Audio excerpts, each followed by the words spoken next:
Ayaw kong lagi nyo akong ginagawang kontrabida. O ito, address niya to sa mga BBM supporters. Di ba? Tama si Senator Amy, tuloy natin. E di lalamunin ng mga imported ang palengke. Paano na mga lokal na magsasaka? May ibang pinahihiwatig si Amy Marcos. Parang hindi na kaya ng dasal. Ano na kaya ang gagawin namin? Ikaw na magsabi, Senator Amy. Baka may suggestion ka. Ito nga mga kababayan. Bago natin ituloy ang video na ito, kung bago ka lang sa aking YouTube channel baka pwede makahingi ng like at subscribe at click mo na rin ang notification bell para updated ka sa aking nilalabas na bagong video. Salamat po. Nanggagalaiti si Amy Marcos. Ito po, basahin natin yung kanyang mismong wordings niya.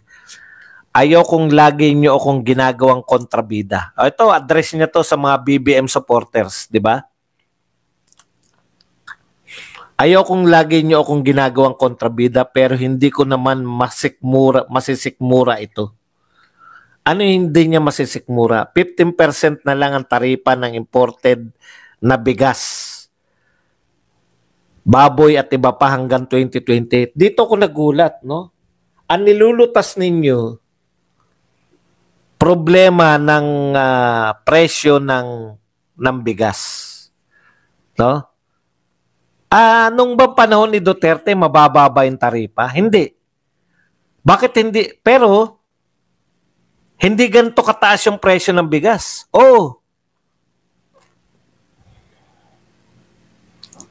Ibig sabihin, mga kapatid, no, sa bigas muna tayo mag-focus Ibig sabihin, hindi yan yung problema talaga, yung taas ng taripa. 'Di ba? Ang taripa po, yan po yung pinapatong ng taxes.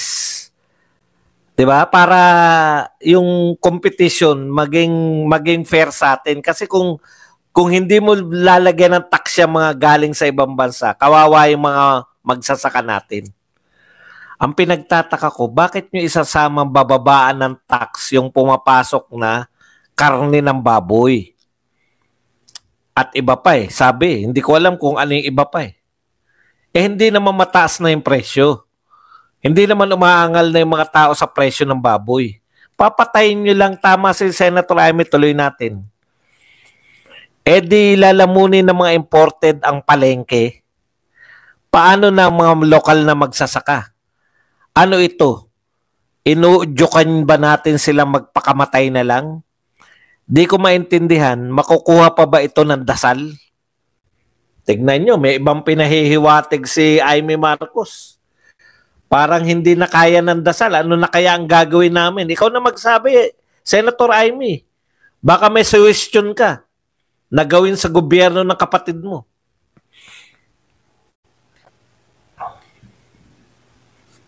Magkano yung kilo ng bigas kay Duterte? Hindi naman niya binababa yung taripa. Ibig sabihin, hindi po yan, may,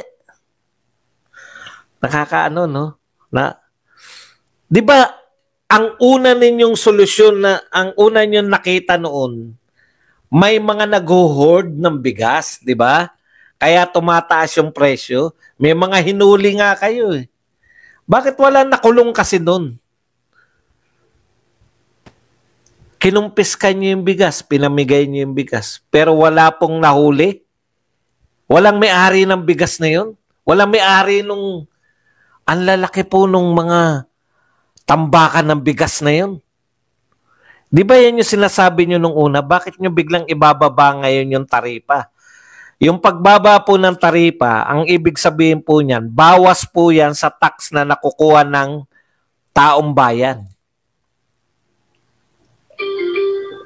No? Imposibleng walang may-ari.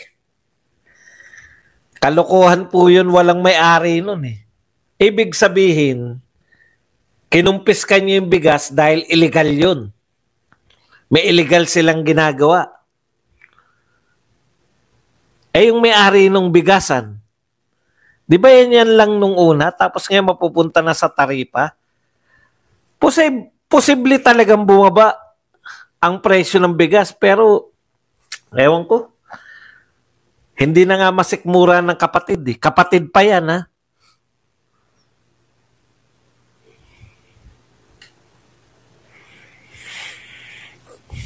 O yun po yun, di ba? Sinasubsidize po yun, binibigay po yun sa magsasaka para makapag-compete sila.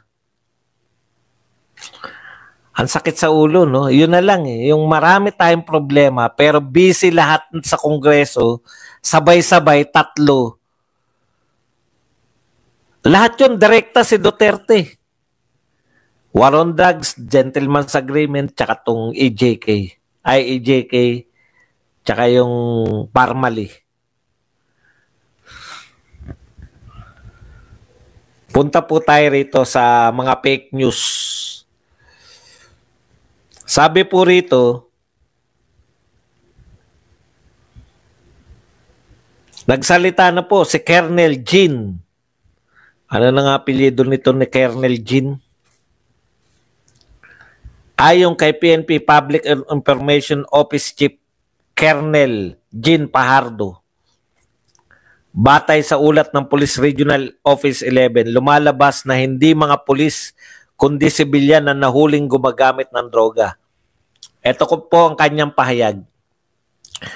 Gusto lamang po nating i-correct ito pong report na ito na ang positive po sa drugs, sa drug test ay mga sibilyan, employee po ng LGU po ng Davao. Hindi po PNP members ang mga ito. Nakausap ko po yung Police Regional Director po ng Police Regional Office. In fact, hindi po yung ating forensic group ang nag-conduct ng drug test dahil ito po ay civilian employee. Gusto lang po nating i-correct po yun. Ayan ha. I-correct. Ayaw niya pa sabihin fake news eh. Pero ayon po sa Davao Police, we would like to address the recent news reported by Noli De Castro. Radyo 630 Teleradyo Serbisyo Balita posted on social media June 4 under the headline Ray Barbers 37 police sa Davao positibo sa drug test. Hindi po Davao Police. Kawawa naman talaga, no? Panay Davao ngayon. Sila na nga yung nagtatrabaho laban sa droga. Puta, sila pa yung kinakawawa eh. Parang warning ba to? Na pag kayo ay nagtrabaho laban sa droga, grabe umatake yung media, no? Grabe umatake kayo lahat. Pati yung mga vlogger na kakampi. Kung sino yung kailan pa po naging masama yung anti-war drug campaign? Anti-drug campaign pala. Kailan po naging masama yung war on drugs? Pinasasamahan nyo lang. Grabe nga yung gobyerno, no?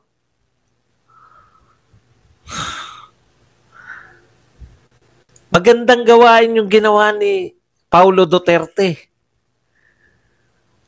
Approve po sa mga taga Davao yun. Maganda rin po yung random drug testing. Gusto niyo po ba yung mga taga City Hall ay mga adik? Bakit hindi po kayo bakit hindi niyo po gayahin? Baliktad eh. Magandang gawain ngayon. Ewan ko ngayon. Ngayon po yung panahon na pinaka-worst yung pagbibintang sa tao. Ay, ginastos mo. Yung hiningi mong pondo. Ginastos mo? Grabe ka naman. Bakit mo ginastos? Yun lang po eh. Ay, may pondo ka. Ay, may pondo kayo sa Davao. O, bumaha. May pondo kayo sa Davao, di ba? Bakit may baha? Di ba, bakit? Bakit naging masama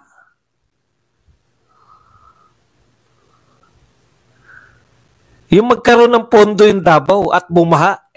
Las Piñas, Maynila. Perdigana raw. Perdigana na ba laban? Kung ano yung masamang gawain, yun yung pupurihin.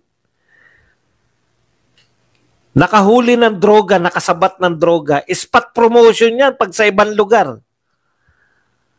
Di ba? Nakahuli kayo ng droga, congratulations, ang galing nyo naman. Spot promotion. May press conference pa na binabati ko. Paano ba nangyari? Tanong ng mga press. Pasensya na kayo. Medyo hindi sila sanay, no? Hindi sila sanay na magsalita. Hindi raw sanay magsalita yung mga pulis sa press con.